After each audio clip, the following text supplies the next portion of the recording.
ভারতে ব্রিটিশ শাসনের একেবারে শেষ বছরটা মানে ভারত যখন স্বাধীন হতে চলেছে সেই সময়টা নিয়ে আমরা হয়তো খুব একটা ভাবি না তাই না কিন্তু জানেন ওই একটা বছর ছিল মারাত্মক গুরুত্বপূর্ণ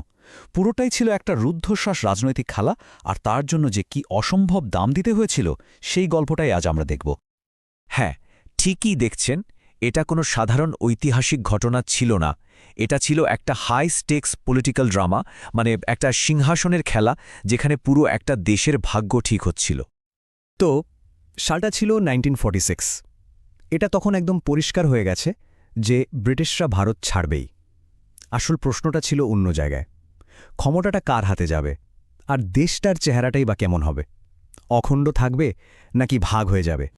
আর এখানেই মূল সংঘাতটা দানা বাঁধছিল একদিকে ছিল ভারতীয় জাতীয় কংগ্রেস যাদের স্বপ্ন ছিল একটা অখণ্ড ঐক্য আর ধর্মনিরপেক্ষ ভারত আর অন্যদিকে ছিল মুসলিম লীগ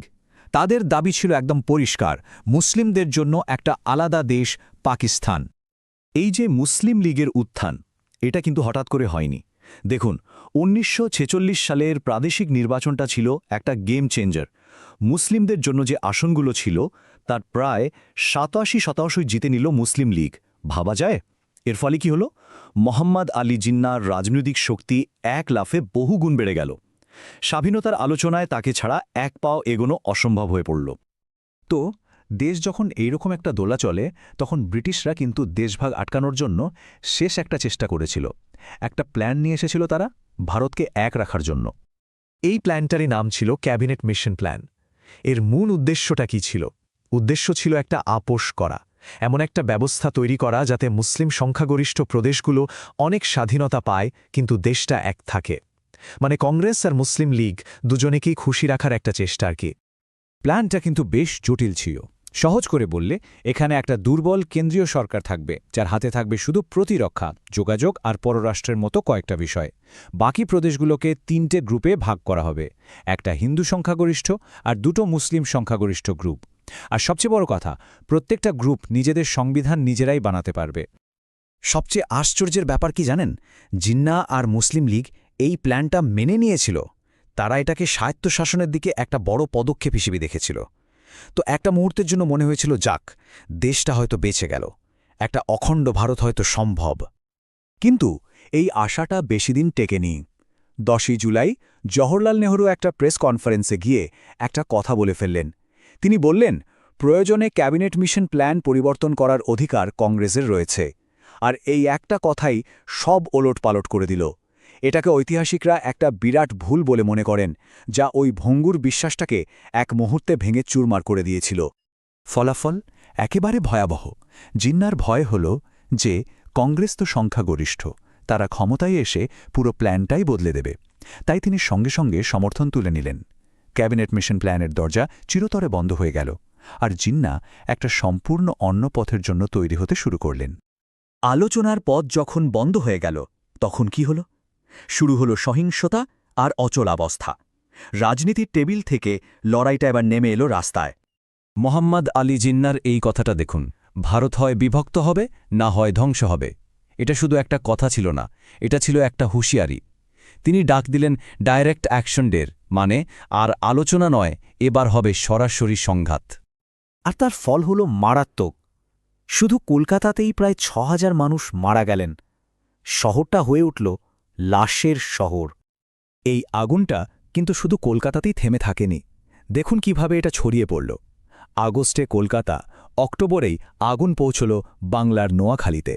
তার জবাবে পাল্টা হিংসা শুরু হল বিহারে আর ১৯৪৭-এর মার্চের মধ্যে দাঙ্গা পাঞ্জাবকে একেবারে পঙ্গু করে দিল এক ভয়ঙ্কর প্রতিশোধের চক্রে জড়িয়ে পড়ল পুরো দেশ একদিকে যখন দেশ জ্বলছে তখন সরকার কি করছিল